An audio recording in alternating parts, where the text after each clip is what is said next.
Hey, Eagle fans, I'm Thomas Mott. Welcome to Philadelphia Eagles Now. Today's video is brought to you guys by our friends at Manscaped. Go to manscaped.com and use the promo code CHAT to get 25% off your first order plus free shipping. More details on that later on in the video, but we must jump into the loss yesterday. Goodness gracious. Yes, we lose to the Chargers, and it comes down to a game-winning field goal, and the offense plays really good at times, and the defense plays really bad at times, and it just seems to be wash, rinse, repeat, Control-C, Control-V. I mean, just getting sick of this. I mean, this is like the sixth loss where you kind of go, you just feel that it's going to happen. And it's the same thing over and over again, especially from a defensive side of the football. And I think the frustrating thing, especially from yesterday, is that the Chargers are a good football team, yet we really played them pretty darn well, at least offensively. Like, the offense seems to have at least figured out something that works. And we'll talk about the running game a little bit later on, but the running game has been fantastic. Like, Jordan Howard and Boston Scott, the combination of the two have been prolific. The Eagles have the number one rushing attack in the NFL each of the last 2 weeks. They're averaging over 150 yards per game, and yet at the same time,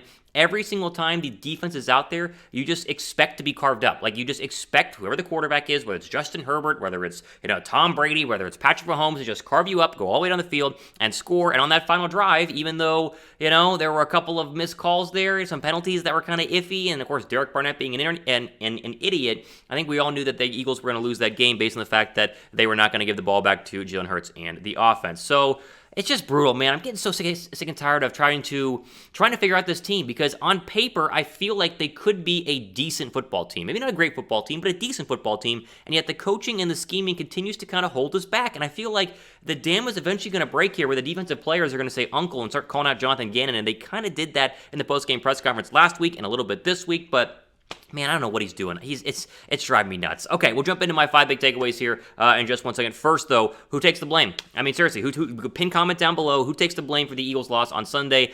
For me, it's very simple. It's Jonathan Gannon. It continues to be Jonathan Gannon, and the fact that he's going to be the defensive coordinator for the rest of the season blows my mind, because he is absolutely terrible. Give me your take, though, in the comment section right now.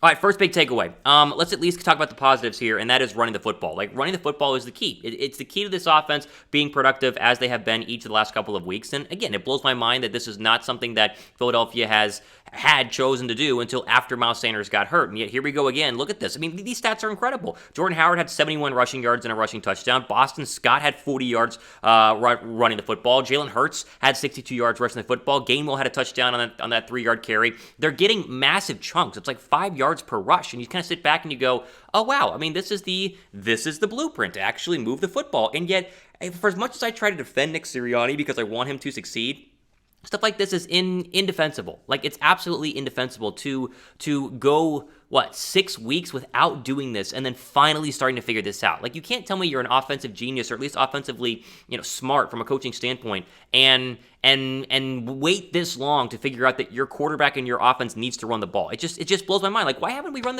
like this all year?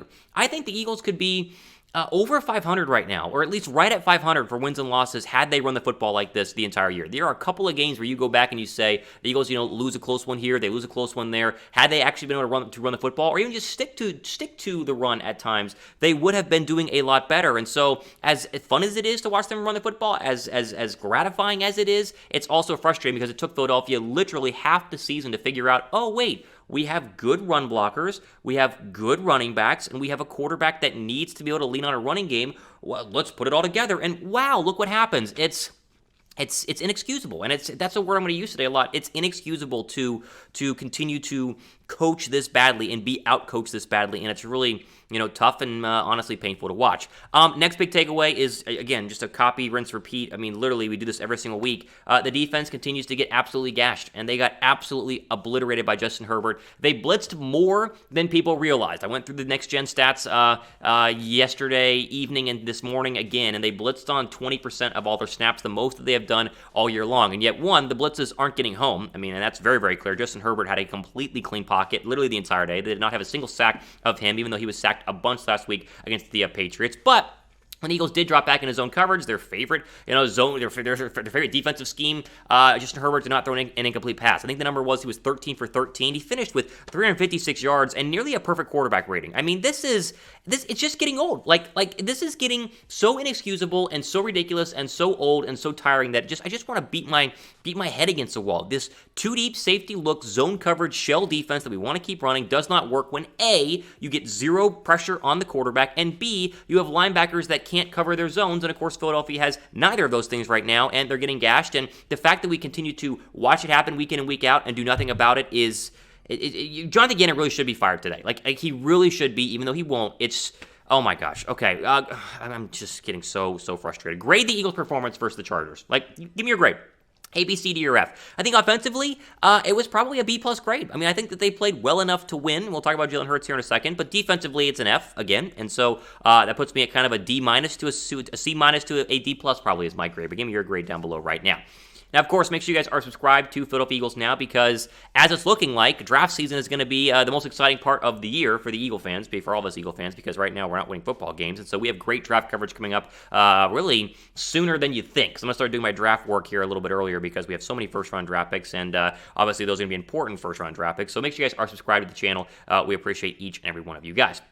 Okay, we got to talk about Jalen Hurts yesterday, because I defend Jalen Hurts a lot, and I want him to succeed, and I think that he played decent yesterday and had a couple of really good drives there in the fourth quarter that we must acknowledge, and some really good throws to DeVonta Smith. But he has two throws that continue to, I mean, every week it seems like, but two throws yesterday that continue to make me scratch my head. Like, the numbers aren't necessarily fantastic, but these are the numbers you expect when you're running the football so much. And, like, this is fine for him to only have 162 yards and a touchdown. Like, I have no issues with that. Didn't turn the ball over, ran the football very, very well. But I just don't know about Jalen Hurts, because he misses throws that he needs to make. And you think about the Dallas Goedert one on the opening possession that would have been a touchdown, or at least got you into the red zone, but should have been a touchdown. And then the DeVonta Smith throw towards the end of the first half in the back of the end zone that a good quarterback puts it on his body as he's going out, and that's another score. And again, I think Hurts played really well yesterday. And you think about those couple of drives to get the game back tied at 24-all. I mean, DeVonta Smith had a couple of great pass catches as well. Like, Hurts wasn't bad, but he's just not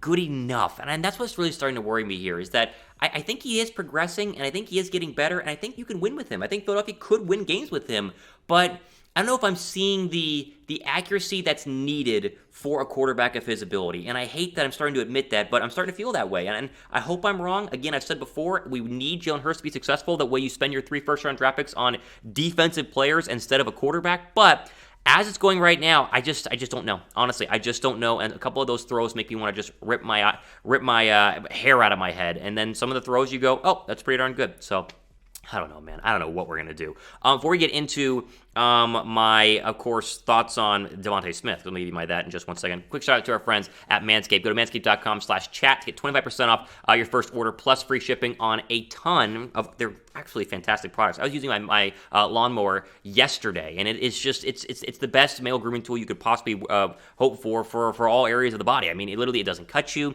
You have the different size guards, so you can go ahead and pick what size hair you want to go ahead and remove. I mean, it's absolutely fantastic. And right now, again, you can get it 25% off by going to manscape.com/chat. And then, of course, we'll include free shipping when you go ahead and use that promo code chat as well at checkout. Link is down below in the description box right now, so go ahead and check out all of their great products. Great for the holidays as well.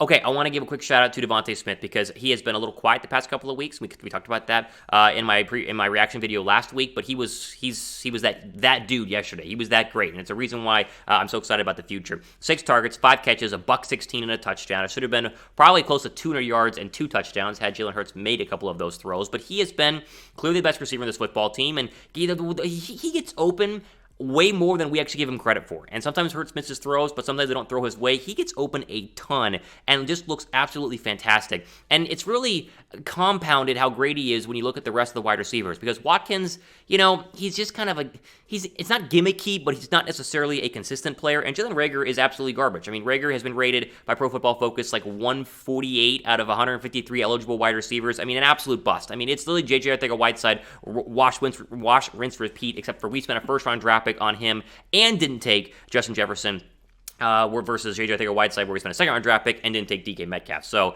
I mean, Reagor is an absolute bust, and it's so sad to see, but it definitely highlights how great DeVonta Smith has been, and so I'm pumped about that. Let me ask you this question. Who's the second best wide receiver on this team right now?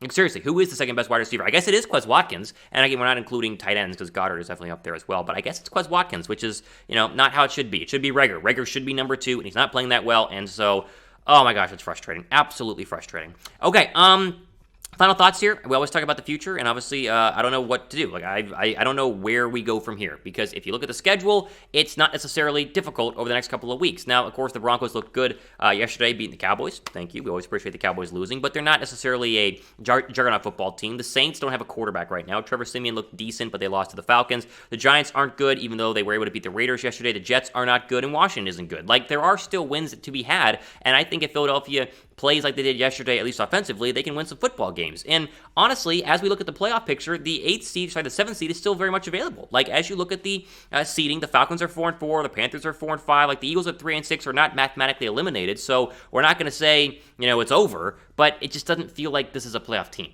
right? And I think that that's kind of the focus right now, is that if the defense was playing better, this could be a very easy wildcard team. But the defense is not playing good enough, and I don't think any of us would expect the Eagles to win a playoff game had they actually been able to get there, because you're going to play, the 2 seed, the Cardinals, you're going to play, the Rams, you're going to play Aaron Rodgers and the Packers. Like, I don't know, man. I don't know where we go from here, but it's looking like it could be a little more early draft talk than we were expecting here on the channel. Just frustrating. I know you guys are going to be a lot of comments down below. A lot of people are frustrated. Not a lot of changes to be made. I just wish Jonathan Gannon knew how to coach defense, because obviously he is completely unable to.